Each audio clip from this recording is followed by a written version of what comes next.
Halo warga Nobar yang lagi nonton di channel Kreana Drama. Gimana? Sudah ngecek saldo rekening yang semakin menipis belum hari ini?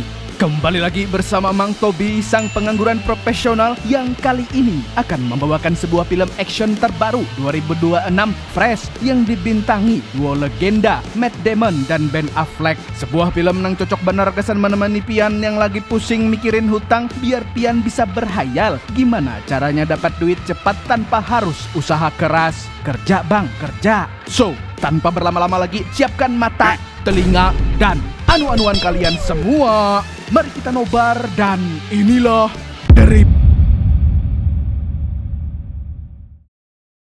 Film diawali dengan memperlihatkan Jackie, kapten polisi di unit BNN Amerika yang sedang dalam perjalanan sambil berusaha menenangkan seorang informan wanita lewat telepon.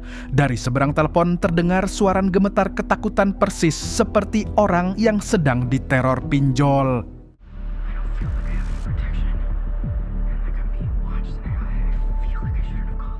Wanita itu mengaku merasa terus diawasi karena ada seseorang yang membuntutinya dan mengintai rumahnya. Jackie pun berusaha menenangkan sekaligus meyakinkan bahwa hanya dirinya yang bisa dipercaya. Namun setelah telepon terputus, Jackie justru merasakan firasat buruk. Ia lalu turun dari mobil sambil memastikan situasi sekitar. Saat dipastikan sudah aman, tiba-tiba tak disangka-sangka sebuah tembakan mendadak mengenainya. Namun di tengah kondisi tertembak dan terpojok, sang kapten masih berusaha untuk melawan. Dan di sela adu tembak itu, ia masih sempat menuliskan sebuah pesan di ponselnya. Tapi pertarungan tetap harus berlanjut.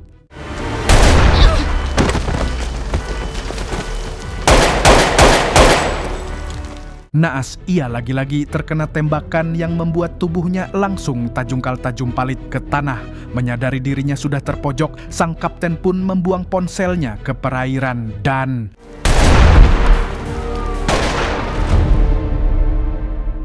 kematian sang kapten sontak menghebohkan kantor Kapolsek Miami. Kemudian terlihat kepala polisi bernama Tom tengah berbincang dengan bawahan Jackie bernama Dane yang baru saja naik pangkat pasca kematian Jackie. Di sini, Tom mempertanyakan apa sebenarnya yang sedang Jackie kejar sebelum wanita itu dibunuh. Dane lalu menjawab dengan santuy kalau yang diincar adalah uang. Di momen ini pula, Tom mengungkapkan bahwa divisi mereka terancam ambruk karena FBI berniat membubarkan unit pemberantasan garam Cina tersebut. Bersamaan dengan itu, pihak FBI yang mirip Scott Adkins bernama Dell juga menginterogasi tim Jackie untuk dimintai keterangan atas hilangnya nyawa sang kapten. Tak terkecuali seorang sersan bernama JD, Agent Dell dan rekannya kemudian fokus menginterogasi sersan JD. Dengan nada tajam, JD langsung bertanya sebenarnya apa alasan mereka ada di sana. Dell pun menjawab selain untuk menjatuhkan polisi, ini mungkin cara termudah menghasilkan uang mengingat kecilnya gaji Kapolsek setempat. Bukan itu saja, JD dibuat tambah darah tinggi saat pihak FBI menuduh polisi ikut bermain di balik kematian Jackie. Dell pun terus memojokkan JD dengan menyinggung hubungannya dengan almarhumah Jackie. Sontak JD terdiam, pikirannya melayang pada sosok Jackie yang ternyata adalah kekasihnya. Namun di tengah itu, Dell tiba-tiba menanyakan senjata kedua yang ada di holsternya JD. Satu senjata milik JD, lalu yang satu lagi punya siapa? Dan pertanyaan itu sukses membuat JD kehilangan kendali.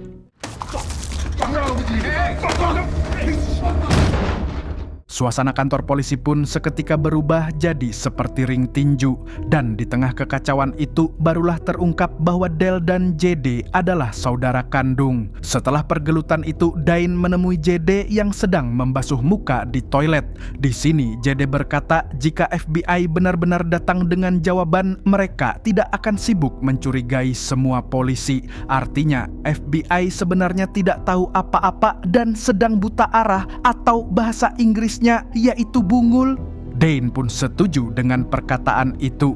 Bagi FBI, opsi untuk menyelesaikan kasus ini cuma dua, yakni Jackie dianggap kotor atau menuduh polisi bermain dua kaki. Singkatnya, mereka akan mencari kambing hitam demi menyelesaikan kasus dengan cepat.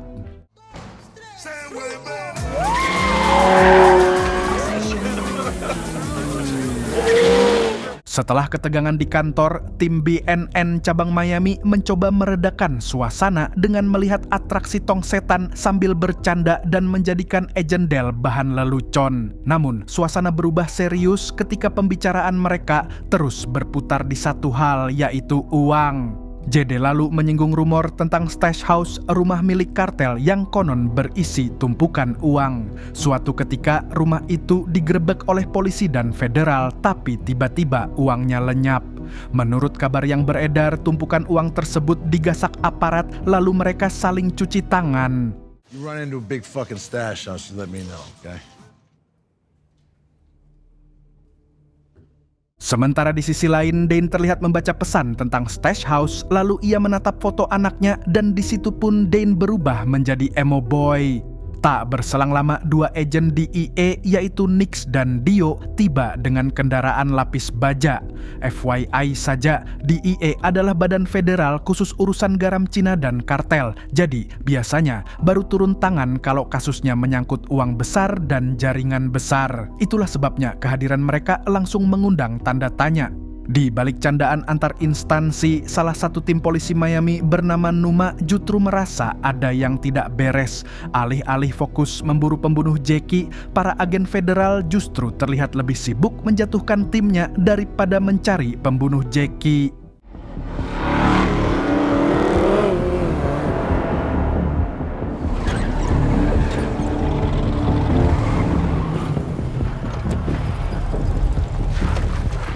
Setelah semua tim lengkap, kita kemudian dibawa ke aksi penggerebekan di sebuah rumah mewah. Kali ini, seekor Asuka Polsek yang terlatih khusus untuk membantu operasi bereaksi liar saat berkunjung ke rumah itu. Namun sebelum beraksi, sang anjing pun melakukan sebuah ritual terlebih dahulu. Boy, Wilbur. Good boy. Sungguh menganjingkan. Lalu setelahnya si anjing pelacak terus-terusan mengguguk seolah mencium aroma-aroma familiar. Kemudian tim BNN akhirnya bertemu si pemilik rumah, yaitu seorang wanita aduhai bernama Desi. Awalnya Desi tak mengizinkan tim BNN memeriksa rumahnya, apalagi mereka tak memiliki surat resmi yang ditandatangani hakim. Namun setelah dibujuk, akhirnya ia mengizinkan mereka masuk asalkan tidak ada unsur pemaksaan. Dan operasi pun akhirnya dimulai dengan anjing yang dilepaskan. That's that pushy cop shit I was talking about. Tim lalu menggeledah seluruh sisi rumah dengan Dane yang menanyai Desi tentang kehidupan di rumah tersebut. Sementara itu, anjing pelacak dilepas bukan untuk mencari garam Cina, melainkan uang tunai. Dan si anjing terus-menerus menggonggong ke arah loteng. Beberapa saat kemudian, JD yang memeriksa loteng menemukan kabel listrik PLN di dinding palsu. Lantas, selagi tim yang lain membobol dinding itu, JD dan Dane menginterogasi Desi tentang keuangan dan perselisihan keluarganya. Di sini, Desi dan Dane sempat memperdebatkan legalitas rumah, lalu Desi malah salfok dengan tato di tangannya Dane. AWTGG. What does it mean? Desi tidak tahu saja bahwa tato itu memiliki makna tersendiri. Di sisi lain, tim berhasil menjebol dinding yang ternyata... Fuck? Oh, shit. Alamak, alangkah terkejutnya, ternyata di balik dinding palsu itu tersimpan bergepok-gepok uang tunai yang diperkirakan bisa membeli 10 unit kafling di PIK. Mereka pun panik saat menyadari uang yang disita mencapai 20 juta dolar atau sekitar 300 miliar rupiah. Jumlah yang menggiurkan untuk mereka yang gajinya setara UMR Brebes. Disinilah kejujuran mereka diuji, maka kemudian Dane langsung memerintahkan semua telepon dikumpulkan demi menjaga kepercayaan kelompok. Well, I'm trying to help you and you're treating me like a fucking asshole. Okay, Lieutenant? Run your fucking crime scene, but I don't know what the fuck you're doing. You're both making a big mistake. You should just take whatever money you want and walk away before this goes really bad for all of us. Namun di tengah ketegangan itu tiba-tiba sebuah mobil patroli Kapolsek mendekat. Kemudian JD dan Dane berhadapan langsung dengan petugas patroli yang mencurigakan. Mereka mempertanyakan mobil tanpa tanda serta ketiadaan pemberitahuan resmi. Setelah sempat adu bacot, akhirnya kedua petugas patroli itu pun hengkang dari sana. Beberapa saat kemudian, Desi akhirnya mengungkap bahwa rumah itu digunakan sebagai tempat penyimpanan oleh antek-antek asing. Desi tidak kenal siapa mereka, tapi seorang bos mafia sudah memperkirakan akan ada kerugian jika menyimpan di sana. Sementara itu, Dane menemukan sebuah file yang menandai Desi sebagai informan, membuatnya curiga bahwa Desi tengah memainkan peran demi mendapatkan hadiah. Tak berselang lama ada sebuah panggilan telepon yang mengancam mereka semua. Si penelpon misterius memperingatkan Dane CS untuk mengambil uang umpan tertentu lalu pergi dalam waktu 30 menit.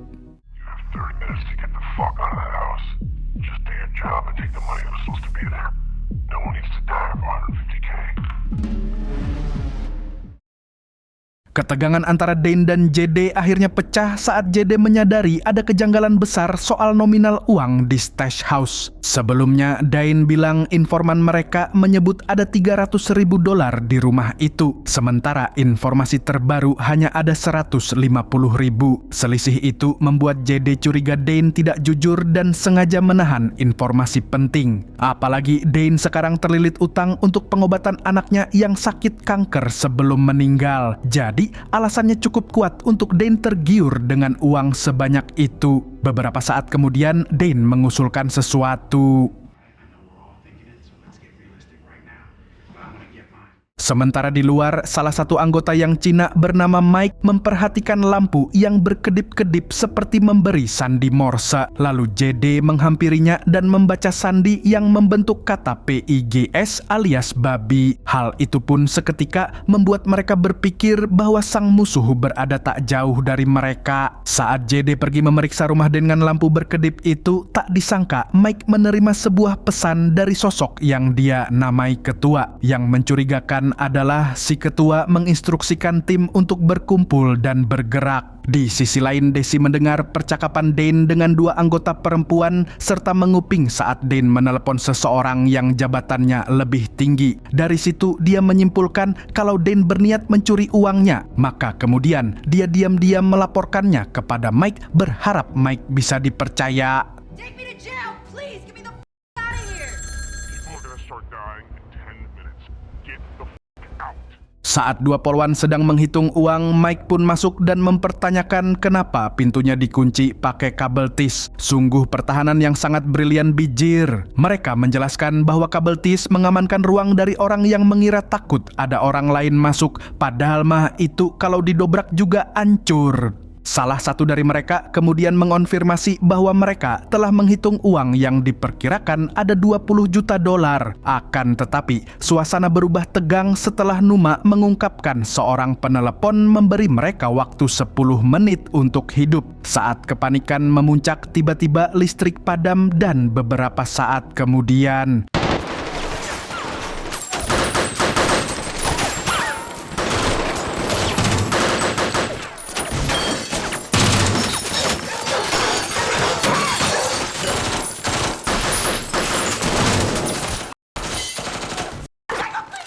dalam hitungan detik rentetan peluru menembus dinding hingga melukai salah satu anak buahnya Dane. Selagi Numa mengobati rekannya, Dane bersama Mike keluar rumah dan mendapati mobil mereka hancur. Mengetahui musuh belum pergi jauh, keduanya lantas menyusuri jalan perumahan hingga tiba-tiba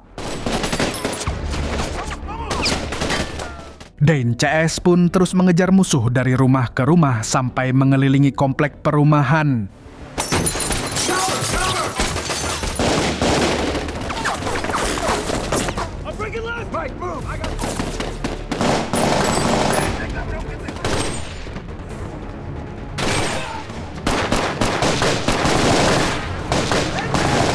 Di bawah hujan badai peluru dan aksi kejar-kejaran, tim khusus ini bertemu dengan seorang pria botak kinclong. Ternyata dia adalah bagian dari kelompok mafia yang menjaga uang di sekitar rumah. Lalu sebelum dimarahi Pak RT setempat, si botak Latina pun langsung video call atasannya. Sang bos lantas mengaku bahwa mafia ternyata tidak bertanggung jawab atas serangan tersebut dan memilih mundur.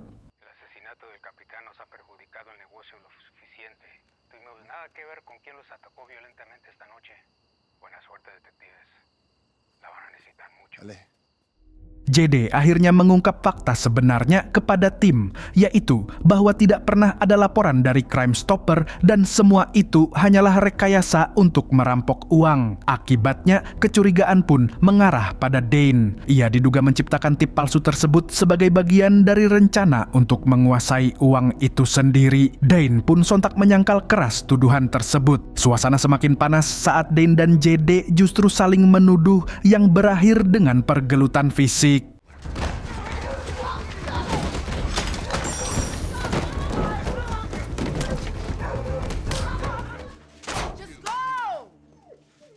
Lalu saat Dane dan kedua polwan memikirkan cara membawa uang-uang itu pergi, tiba-tiba api yang digunakan sebagai penerangan melalap barang di sekitarannya.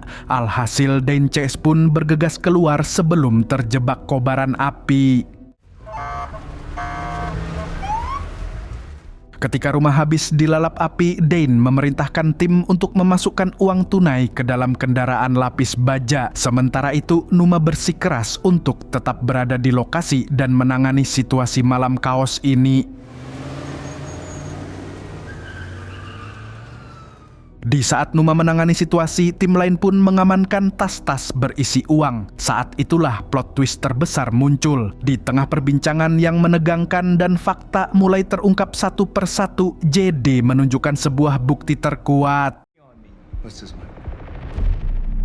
Because that's the burner he took off you when we were fighting in the garage. That's where I got it. Are you hearing this bullshit? You've been trying to steal this rip. What are you doing? You called in those Hialeah cops. What? You set fire to the stash house. We'll just see if your face unlocks the fucking phone. Let's test it out. Unless you're lying like me, the way I've been lying to you all night long. Di sini JD mengungkap bahwa Mike lah polisi korup yang mereka cari. Sementara itu, Dane akhirnya juga mengaku kalau semua ini adalah sandiwara untuk menjebak pembunuh Jackie. Gongnya lagi, ternyata yang memberitahu Dane ada uang di rumah itu adalah Jackie. Saat berhadapan dengan pembunuhnya di awal film tadi, Jackie sendiri mencurigai ada polisi kotor dan ingin menggunakan uang ini sebagai umpan. Namun ia dibunuh lebih dulu. Akan tetapi dari semua plot twist, dalang yang sebenarnya ada di depan mata mereka. Saat mereka mulai mencurigai Nix, si anggota tim federal, tiba-tiba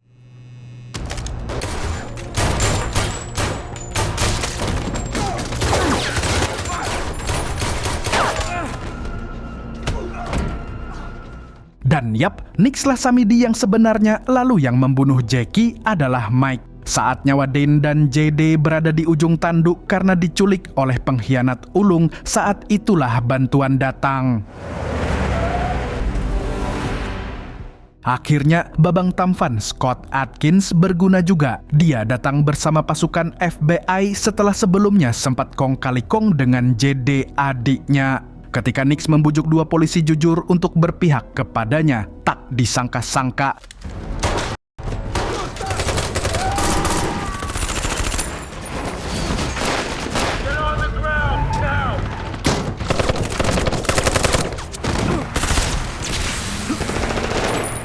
baku tembak pun terjadi begitu intens sampai Mike kabur dengan membawa sejumlah uang. Maka kemudian Dane bergegas mengejar sang pencopet handal.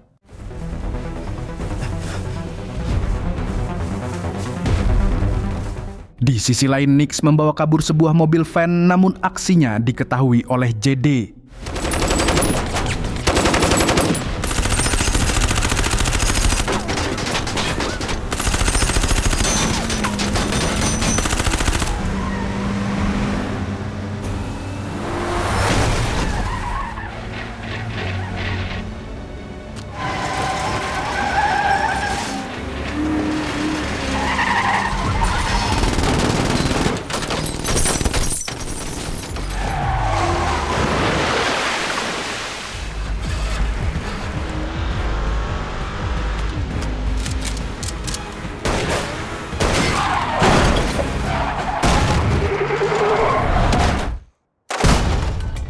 Di waktu bersamaan, Dane akhirnya berhasil menemukan Mike dan langsung menghajarnya.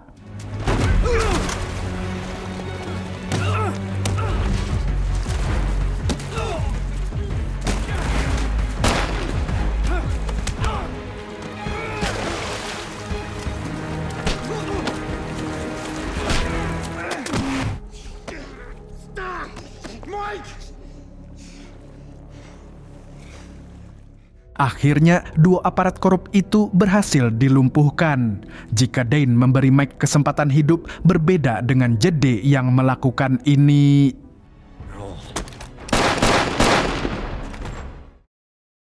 Hey, good evening. For morning. Setelah semuanya selesai, uang sebesar $20 juta lebih 600 sekian pun diserahkan ke FBI. Desi menerima $4 juta sebagai informan, sedangkan JD akhirnya berdamai dengan Del saudaranya. Sorry, I said it. You want a hug? Come here. He's a bully, but he loves you. Sebelum berakhir, Desi kembali menatap tato di tangan Dane. Kali ini Dane menjelaskan maknanya yang ternyata adalah pertanyaan terakhir yang diajukan anaknya sebelum meninggal. Last thing my son said to me. Cancer. He's 10 years old. Jake has already looked at his Melina. Stay the out of trouble. Film ditutup pada adegan di mana Dane dan JD berbincang, lalu Dane mengakui kinerja JD yang cukup totalitas. Great work today, man. You too.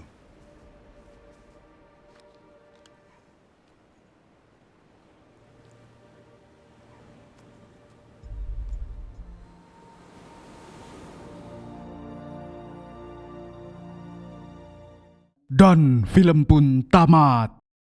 Jadi, apa pelajaran dari film ini? Penjahat yang punya prinsip kadang lebih terhormat daripada aparat atau orang baik yang munafik. Lihat si Dane sama JD, mereka memang kriminal, tapi kerjanya rapi, setia kawan, dan nggak serakah. Bandingkan sama polisinya, seragamnya doang yang rapi, tapi kelakuannya lebih rampok daripada rampok. Sekedar pengingat haja kesan bebuhan pian berataan. Jangan silau sama orang yang tampilannya glowing atau pangkatnya tinggi. Belum tentu hatinya bersih. Kadang kawan yang tatoan atau preman pasar malah lebih jujur dan bisa dipegang omongannya. Intinya sih, jangan menilai buku dari sampulnya. Ya kada? Segitu dulu dari Mang Tobi, sang pengangguran profesional yang masih numpang upload video di channel Kreana Drama ini dan berharap saldo rekening bertambah sendiri, mengucapkan sampai jumpa di video selanjutnya. Nah, kalau begitu Mas Yono sebagai tuan rumah kasih tahu passwordnya dong.